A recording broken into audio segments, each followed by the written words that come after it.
अस्सलाम वालेकुम। कैसे हैं आप सब? उम्मीद करती हूँ कि आप सब बिल्कुल खैरियत से होंगे। अल्लाह ताला हम सब को अपने रहमत के साए में रखे। आमीन सुम्मा आमीन। तो आइए आज बनाते हैं आलू वाला पराठा। 250 ग्राम मैंने आलू लिए हैं और उसने बॉईल कर लिए है अच्छी तरह। और ये खुश्क धनिया 2 टेबल स्पून लिया है। और ये salt 1 tablespoon red chilli है। ये साथ ही उसके थोड़ी सी हल्दी ली है। और ये खुश्क धनिया पाउडर और चाट मसाला है ये 1 चम्मच। आप अपने टेस्ट के अकॉर्डिंग कम या ज़्यादा भी कर सकते हैं। अगर चाट मसाला शामिल नहीं करना तो आप इसे स्किप भी कर सकते हैं। वो ब्लैक पेपर है, सबूत धनिया है और आटा, और वो पानी वो आटा गूंदने के लिए है। और थोड़ा सा नमक उस प्लेट में रखा हुआ है, वो आटे में शामिल करना है आटा गूंदते हुए। तो हाँ, अब शुरू कर देते हैं। बिस्मिल्लाहिर्रहमानिर्रहीम। ये जो आलू मैंने बॉईल कर लिए है। वैसे तो इसमें नमक मिर्च सारा मिक्स करके भी पराठे में शामिल किया जा सकता है, लेकिन मैं इनको थोड़ा सा कुक कर रही हूँ ऑयल में, और ताकि इसमें भून कर नमक मिर्च को फिर आलूओं में शामिल हो जाएंगी अच्छी तरह, फिर पराठा हम बनाएंगे। तो ये मैंने पैन में 2 चम्मच ऑयल डाल दिया और इसमें ये खुश्क धनिया, साबुत खुश्क धनिया लिया है। थोड़ा सा क्रंची सा हो जाता है पराठे में, टेस्ट उसका आता है। आप चाहे तो इसका वो पाउडर भी ले सकते हैं, ये आपकी चॉइस है कि आप कैसा पसंद करते हैं। बाकी नमक मिर्च हल्दी ये सारी चीज़ें मिला दी हैं मैंने इसमें। और इनको अच्छी तरह से कर लेना है, भून लेना है ज़रा, ताकि वो नमक मिर्च जो है ना वो कच्ची ना रह जाए। फिर इसमें मैंने शामिल कर दी है अब आलू जो मैंने लिए हुए थे, बॉयल लिए थे इन्हें। और अच्छी तरह उबालने के बाद अब इसमें मैं शामिल कर रही हूँ पैन में। और इसमें ये नमक मिर्च सारी अच्छी तरह से मिक्स हो जाएगी और अच्छी तरह से इसका टेस्ट भी ज़रा अच्छा सा हो जाएगा पराठा बनाने के लिए। तो अब ये सही तरह से हो गया है। अब इसमें इसमें शामिल कर रही हूँ सब्ज़ धनिया। तो आप भी इस तरह से भी बना सकते हैं। आपने जो आलू बॉईल किए हुए हैं उसमें नमक मिर्च मिलाकर वैसे भी आप पराठा बना सकते हैं। ये आप जैसा भी पसंद करते हैं वो आप वैसे कर लें। मुझे ऐसे अच्छा लगा है, मैंने ये ऐसे कर लिया है। ये देखें, मैंने अब इन सबको पहले प्लेट में डाल दिया सब ठंडा होने के लिए। अब ठंडा अच्छी तरह से हो गया है। अब मैंने इसे अच्छी तरह हैंड की मदद से मैश कर लिया है। अब आटा जो गूंदा हुआ था उसमें से अब मैं लूँगी 1 पेड़ा, या डबल पेड़े वाले बनाऊँगी पराठा। पहला आपने बड़ा पराठा बनाना है तो आप इसका बड़ा पेड़ा भी ले सकते हैं। तो अगर छोटा बनाना है तो इसके छोटे छोटे भी 2 पेड़े लेकर इसे बेल लें और फिर इसमें फिलिंग करके पराठा बना सकते हैं। मैं इसे 2 पेड़ों वाला पराठा जो है ना वो बना रही हूँ, और मीडियम बना रही हूँ, ज़्यादा छोटा भी नहीं है और ना बहुत बड़ा है। ये देखिए, मैंने पेड़े को पहले वाला एक रोटी बेल रही हूँ। ये बेलने के बाद इस तरह से दूसरी रोटी भी बेल लूँगी।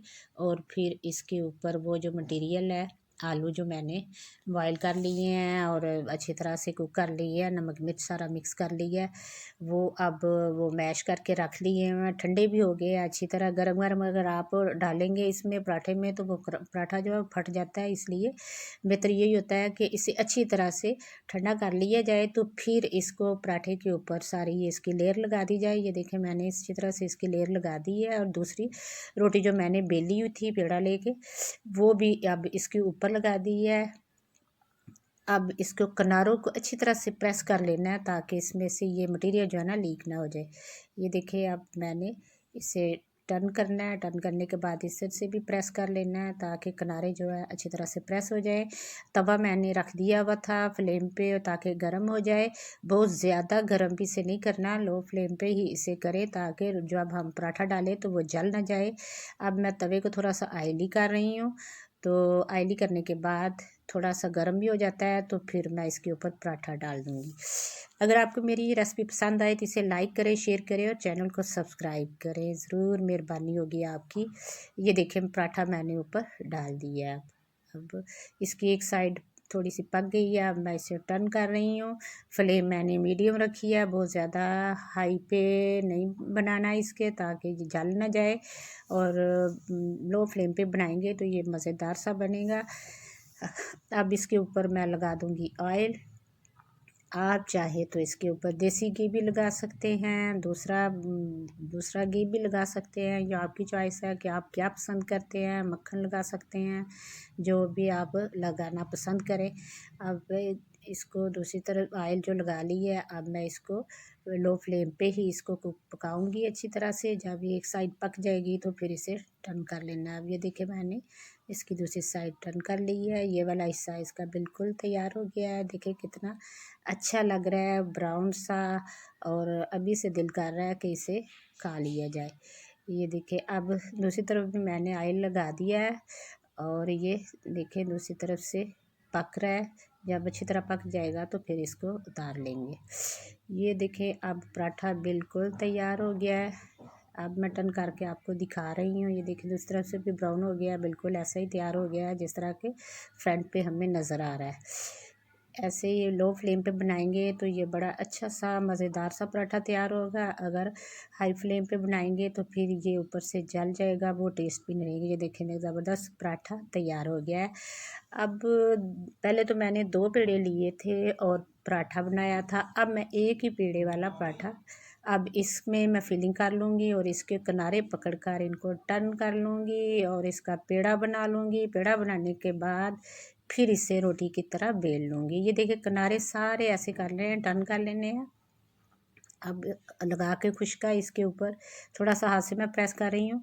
प्रेस करने के बाद इसे बेल लेना है और फिर इसे बिल्कुल वैसे ही पका लेना है जैसे कि मैंने पहला पराठा बनाया है।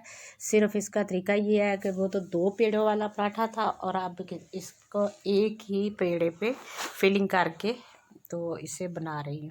ये भी बड़ा टेस्टी सा बनता है, बनता तो सेम ही है लेकिन वो उसके ये तरीका हो रहा है कि डबल पेड़ा नहीं किया, सिंगल पे ही बना लिया है। और वो ऐसे करते हैं कि डबल पेड़ा करके रोटी बनाते हैं, फिर फिलिंग करते हैं, ऊपर कवर करते हैं, किनारों को प्रेस करते हैं। तो इसका बस इसे गोल कर लेते हैं और पेड़ा बना लेते हैं, फिर ऐसे बेल कर ऐसे बना लेते हैं पराठा। ये देखें ये भी पराठा मज़ेदार सा बन रहा है। एक साइड इसकी पक गई है। ये मैं अपने लिए बना रही हूँ, मैं ज़्यादा ऑयल इस्तेमाल नहीं कर रही, इसलिए मैंने एक साइड पे ऑयल लगा दी है अच्छी तरह से, दूसरी तरफ ऑयल नहीं लगाया। मैं ऑयल कम खाती हूँ इसलिए एक साइड पे ही ऑयल लगा दी है। अब ये भी बिल्कुल पककर तैयार हो गया है, बहुत प्यारा सा कलर आ गया है। दूसरी साइड भी अच्छी तरह से पक गई है। ये देखिए अब ज़बरदस्त सब पराठे तैयार हो गए हैं आलू वाले। आप भी ज़रूर बनाइए, बड़ी मज़ेदार सी रेसिपी है। और फिर मुझे भी बताइएगा कि कैसी रही आपकी ये रेसिपी। फिर मिलेंगे इंशाल्लाह ताला एक नई रेसिपी के साथ। अल्लाह ताला हम सब का हामी नासर हो और अपने हिफ्ज़ व अमान में रखे और हमें हर किस्म की आफात से जो कि आजकल चल रही है, कोरोना वायरस इस जैसी मज़ी मरज़ से सबको महफूज रखे अल्लाह ताला। और जो बीमार हैं उन्हें शफ़ा दे और हमें महफूज रखे। आमीन। अल्लाह हाफिज़।